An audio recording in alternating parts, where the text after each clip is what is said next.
Bon les amis, pour une fois, ce ne sont pas mes cheveux qui sont gras, c'est la pluie qui mouille. Bon, je pense que vous êtes tous au courant de ce qui s'est passé avec l'histoire de Will Smith qui a collé une torgnole à Chris Rock. Pour la résumer en 2 secondes, je pense que tout le monde est au courant.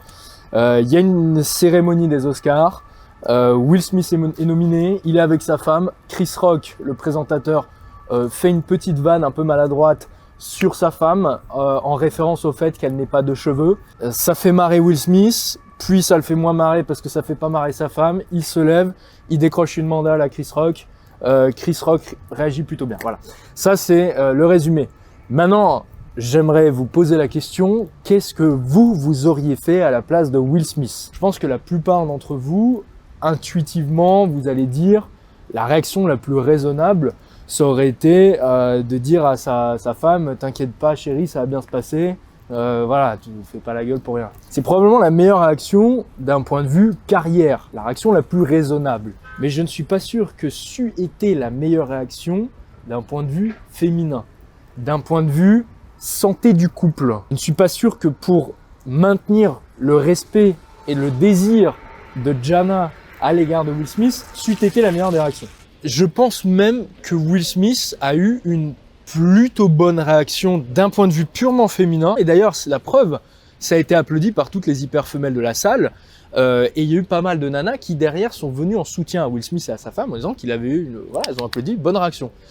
Mais la réaction n'était pas parfaite. Pourquoi? Parce que d'un point de vue féminin, parce que Will Smith a eu besoin de lire l'approbation dans les yeux de sa femme. On ne sait pas exactement ce qui s'est passé. On sait juste que la vanne de Chris Rock a fait marrer Will Smith au départ.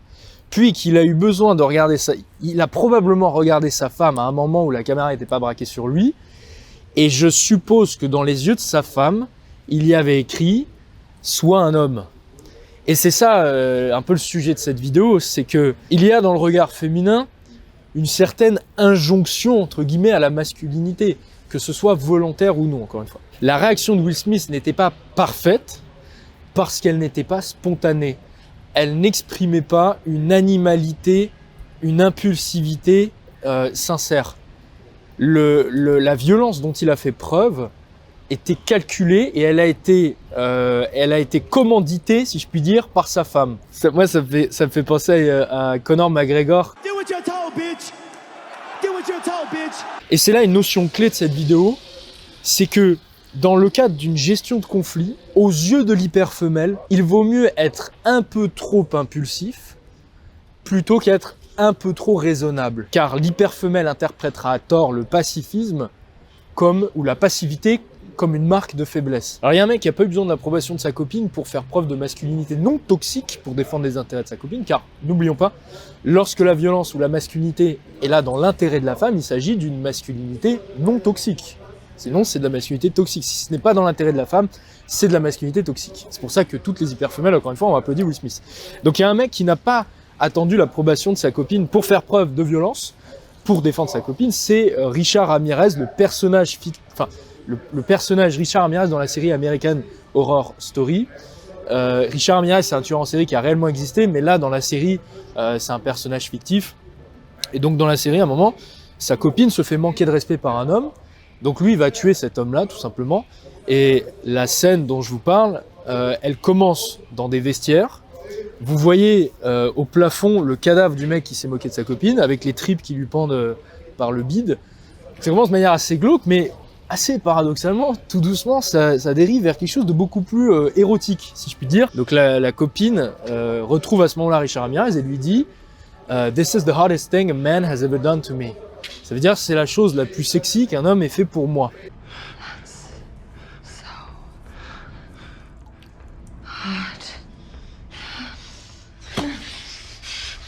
Et bon, on pourrait se dire, c'est un personnage fictif, c'est pas dans la vraie vie, etc. Puis on regarde dans les commentaires, et alors là, quelle ne fut ma surprise que de lire qu'il y avait beaucoup de femmes dans les commentaires qui semblaient trouver ça plutôt chouette. Il y a pas mal de commentaires, dont un je vous mettrai à l'écran, qui m'avait pas mal marqué. Il y en avait qui étaient jalouses de la situation de la copine de Richard Ramirez, qui aurait bien aimé en tout cas qu'un homme puisse en faire autant par amour pour elle. Car n'oublions pas, l'amour règne au-dessus de tout, l'amour est beau, l'amour est magique, tout comportement aussi violent soit-il peut être justifié par amour pour une femme. Et c'est exactement, encore une fois, ce qui s'est produit là. Sauf qu'on le verra à nouveau dans la conclusion, L'amour n'a rien de beau, l'amour n'a rien non plus de moche, l'amour est simplement quelque chose d'amoral et l'amour peut pousser des hommes à se comporter de manière extrêmement violente. Donc on revient à nos moutons. Gianna est, je pense selon mon critère, en tout cas une femme qui tend beaucoup vers ce que j'appelle l'hyperfemelle. L'hyperfemelle, c'est vraiment ce qu'il y a de plus femelle dans la femme, ce qu'il y a de plus animal dans la femme.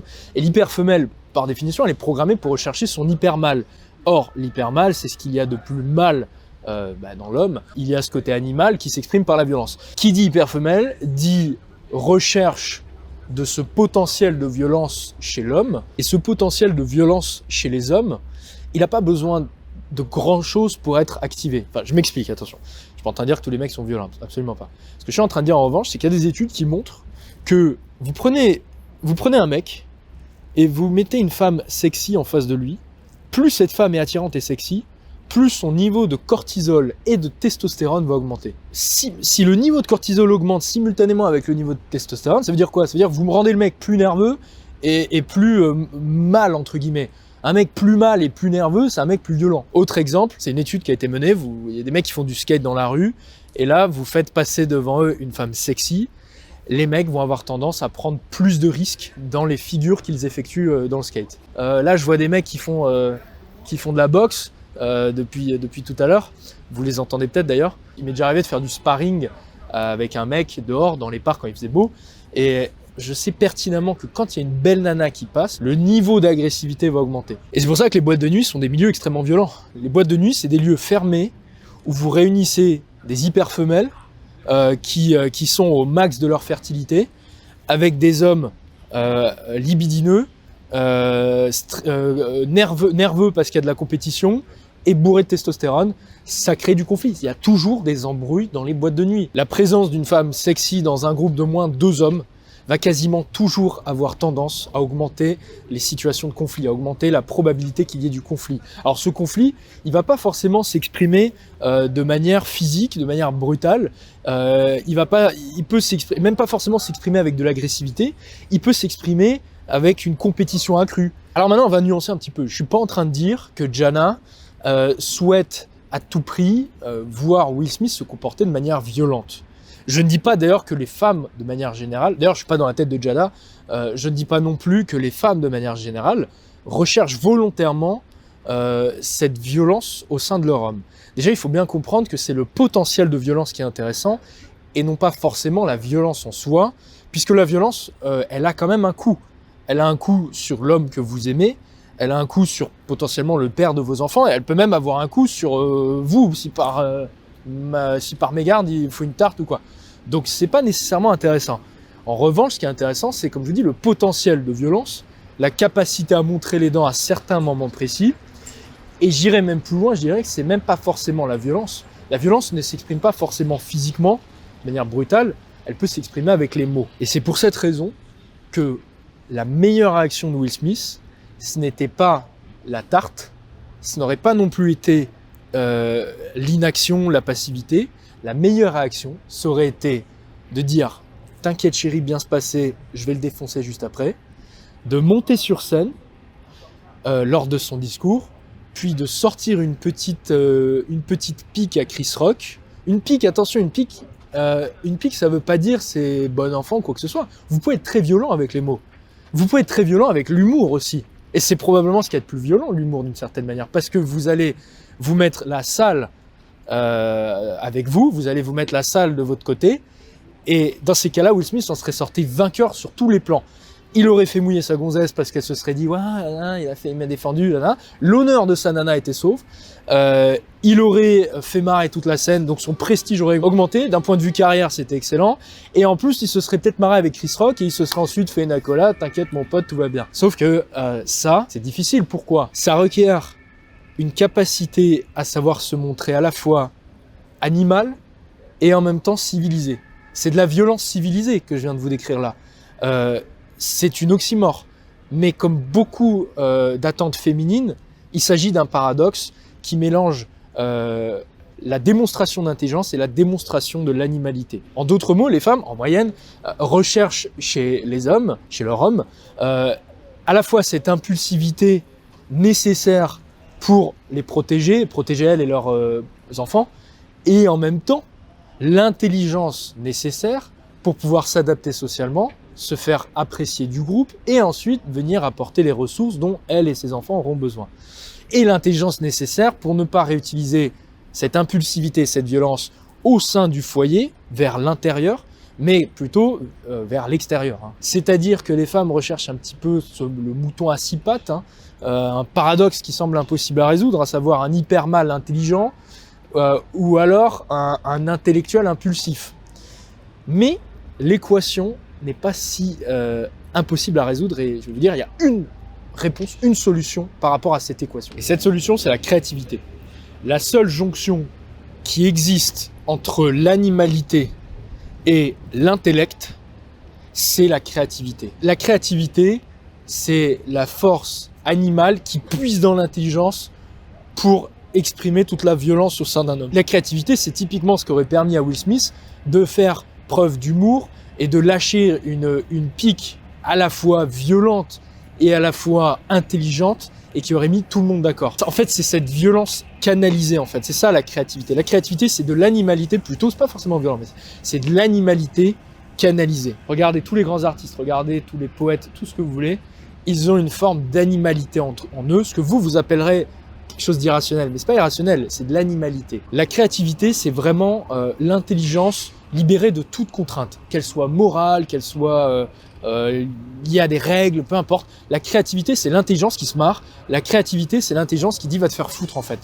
Et ça, c'est probablement ce qu'il y a de plus sexy aux yeux des femmes. La créativité, c'est la compétence la plus sous-estimée en séduction. C'est typiquement la créativité d'un Caravage qui va sortir dans des tavernes, se bourrer la gueule, puis se battre en duel avec des mecs qui ont osé insulter une prostituée, puis coucher avec des prostituées, puis revenir le matin, peindre la conversion de Saint-Paul de la manière la plus innovante qui soit. Ça, c'est la créativité. Et sans son animalité et sans son intelligence, il n'y aurait pas la conversion de Saint-Paul ou la mort de la Vierge, etc. Idem pour un Cyrano de Bergerac. C'est sa créativité qui lui permet de canaliser toute son animalité au sein de belles tirades qui non seulement vont divertir toute la foule et faire plaisir et faire du bien au groupe, mais en plus séduire et faire tomber amoureuse une femme. La créativité a de cela qu'elle est non seulement séduisante, extrêmement sexueuse des femmes, mais en plus elle bénéficie tout le groupe. Et donc je conclurai là-dessus. Peut-être qu'effectivement, la beauté féminine peut éveiller chez l'homme un potentiel de violence. C'est vrai, la beauté féminine peut pousser à la violence, comme la guerre de Troie d'ailleurs. Mais la beauté féminine peut également pousser les hommes à faire des choses merveilleuses, à se surpasser, à créer des choses et à dire des choses belles qui sont non seulement utiles pour séduire cette femme, mais qui font du bien à l'ensemble du groupe. Cette vidéo est finie, j'espère qu'elle vous a plu. Elle a été écrite un petit peu de manière spontanée, impulsive, animale, si je puis dire, tout comme la tarte de Will Smith, exactement. Si vous souhaitez aller plus loin avec moi, vraiment travailler sur votre créativité dans le domaine de la séduction, je vous invite à aller voir donc ce que je considère être l'un de mes meilleurs programmes que je vous mettrai en barre de description comme d'habitude. Voilà, et les sources sont également en barre de description. Je vous dis à bientôt les amis.